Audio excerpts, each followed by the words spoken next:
Bonjour, je suis professeur Bestiole et aujourd'hui on va se promener dans la nature et voir quelles espèces on peut observer. Entendez-vous ces croissements et voyez-vous ces deux très grands oiseaux noirs? Il s'agit de deux grands corbeaux, Corvus corax.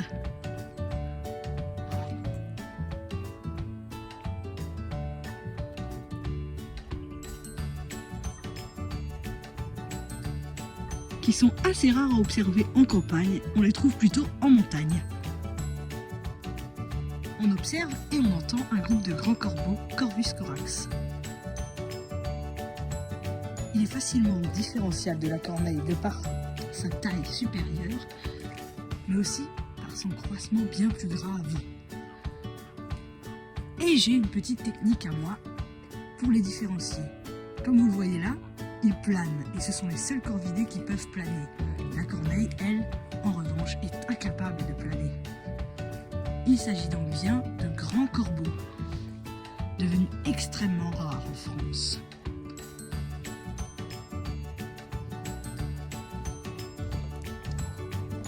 Je vais essayer de m'approcher pour les filmer.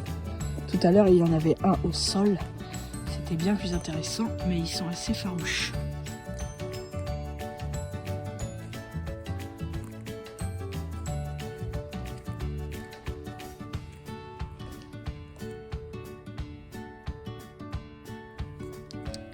Bonjour.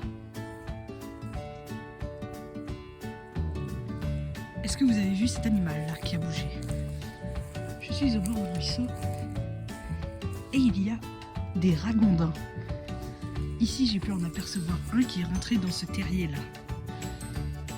C'est assez intéressant et ça m'a surpris, à vrai dire, ce ragondin m'a effrayé.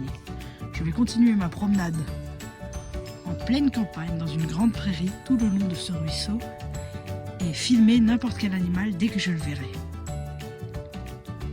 Bonjour, en continuant ma promenade, je tombe sur ce drôle de nichoir, si c'en est un, et je me demande quelle espèce il pourrait accueillir et à quoi est-ce qu'il peut servir. Il est entièrement vide. Je reviendrai peut-être ici au printemps pour y observer l'espèce qui pourrait accueillir. Je trouve ça très bizarre. En même temps, je suis dans une zone de grande densité animale. Je continue ma promenade et je vous avertis si j'aperçois une espèce intéressante. En revenant de ma promenade, je suis tombée au même endroit où en été j'ai filmé les pie-grièches. Et voilà, le buisson de ronces a perdu toutes ses feuilles, se dévoile la présence des nids des pie-grièches. Ici, il y en a un, et dans un buisson un peu plus loin, j'en ai aperçu deux. C'est dingue parce qu'avant on les voyait pas du tout, c'était très bien caché. Mais là, quand les feuilles tombent, on voit les nids.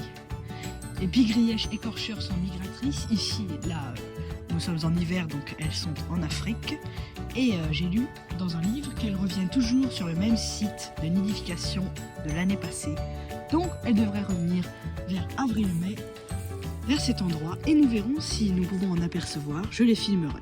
Autre projet pour l'année prochaine, revoir ce nichoir que j'ai filmé tout à l'heure et essayer de comprendre quelle espèce il peut accueillir.